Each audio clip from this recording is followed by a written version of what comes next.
Welcome to Arulmozhi channel. கூகுளில் போயிட்டு பிடிஎஸ்ன்னு type பண்ணுங்கள். அப்படி டைப் பண்ணோடனே உள்ளே போனோடனே பிடிஎஸ் ஃபோட்டோ இருக்கும். அந்த ஃபோட்டோவுக்கு மேலே 3 டாட் இருக்கும். அதுக்கு பக்கத்தில் ஒரு ஹார்ட் சிம்பிள் வரும். அதை கிளிக் பண்ணுங்கள். பர்பிள் கலரில் பலூன் எல்லாம் மூவ் ஆகிட்டே இருக்கும்.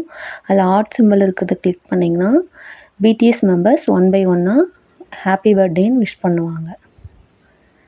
Thank you for watching. Please subscribe and support. Thank you.